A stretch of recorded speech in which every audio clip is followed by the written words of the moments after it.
À la maison, il y a deux petites bêtes qui ravagent les placards, Monsieur Kinou et les mythes alimentaires. Mais ici, on ne parle que d'arthropodes, alors laissez-moi tout vous expliquer sur la plus fréquente des mythes alimentaires, Plodia interpunctella, la pyrale indienne de la farine. La pyrale indienne de la farine est un petit papillon nocturne qui n'a rien de spécifiquement indien. Il s'agit d'une traduction littérale de son nom anglais Indian Meal Moth. Au temps des colons, l'Indian Meal signifiait la farine de maïs, et c'est là-dedans qu'on aurait identifié cette mythe pour la première fois. Et pyrale, ça vient du latin pyralis qui signifie qui vit dans le feu, ce qui n'est pas le cas des mythes, mais c'est associé à leur attirance pour les sources de lumière. L'origine de cette espèce est méconnue, mais on peut aujourd'hui la trouver partout sur la planète parce qu'elle est transportée avec nos denrées alimentaires, et même dans certaines bases scientifique en Antarctique, où elle a été découverte en 2024. Elle affectionne les produits secs, comme les paquets de graines, pâtes, farine, céréales, gâteaux, fruits secs, épices, croquettes pour animaux, et comme on a tous au moins un de ces produits à la maison, on est tous amenés à héberger, réchauffer et nourrir ce petit papillon à nos dépens.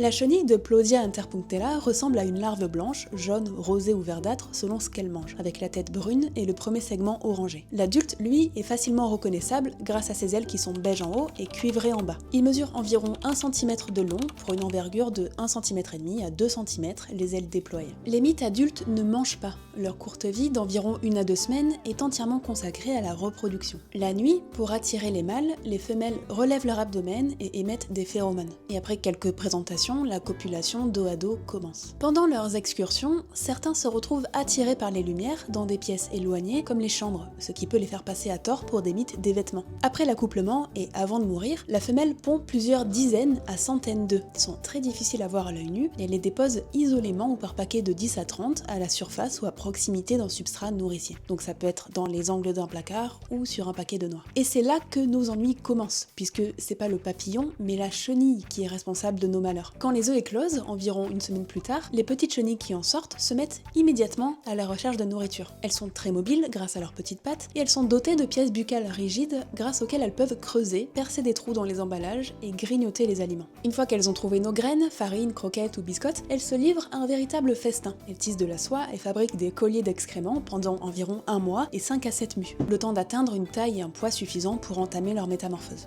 Une fois que c'est fait, elles vont chercher un endroit tranquille, à l'abri de la lumière, ça peut être dans l'aliment même, mais aussi parfois à plusieurs mètres, au dos des meubles ou dans les coins de placards, des fenêtres, des plafonds ou des plinthes. Et elles se mettent à tisser un cocon de soie pour se protéger. Quand elles sont bien à l'abri, la métamorphose peut commencer. Si ça vous intéresse, j'ai fait une vidéo complète pour le Vortex sur ce qui se passe pendant la métamorphose. Elle se liquéfie quasi entièrement avant de se reconstituer en papillon. Ce processus prend 1 à 4 semaines chez Plodia interpunctella, la chenille se transforme en joli papillon et la course contre la montre commence pour s'accoupler à son tour avant de mourir. Les dégâts de cette mythe sont donc causés par l'accumulation de déjections, de résidus de mue et par les nappes de soie tissées dans nos aliments. Rien de tout ça n'est dangereux en soi, mais ça dissuade de les manger. Certains travaux vont peut-être transformer ce désagrément en aubaine, puisque la soie de la pyrale indienne de la farine est pressentie comme étant un matériau prometteur dans des applications médicales, ou bien simplement comme une alternative à la soie issue du ver à soie. Si vous voyez Plodia interpunctella chez vous, ça veut dire que vous avez quelque part une ou plusieurs sources de nourriture contaminées. Mais ne vous jetez pas sur les insecticides, c'est beaucoup plus dangereux que les mythes. Si vous en avez peu et que ça vous dérange pas, il n'y a pas forcément besoin d'agir. Les petits prédateurs de la maison s'en donneront à cœur joie. Par contre, si vous en avez beaucoup ou que vous les tolérez pas, voici quelques conseils pour les contrôler sans pesticides. Commencez par faire le tour de toutes vos denrées alimentaires et jetez ce qui est très contaminé. Pour les aliments peu contaminés ou que vous ne voulez pas jeter, vous pouvez les passer au congélateur quelques jours. Ensuite, il faut bien nettoyer les lieux de stockage. Par exemple, dans un placard, il faut tout vider et nettoyer les surfaces, mais aussi les joints, les charnières et autres anfractuosités parce que c'est souvent à ces endroits que les œufs et les larves se cachent. Quand c'est fait, stockez vos aliments dans des bocaux étanches, en verre par exemple, pour éviter les réinfestations. Normalement, avec tout ça, ça ira déjà beaucoup mieux. Bref, la pyrale indienne de la farine profite de la propension de l'humain à stocker des aliments. Mais en préservant ses prédateurs comme les araignées et en repérant assez tôt leur présence, les mythes peuvent n'être que des petits papillons de passage.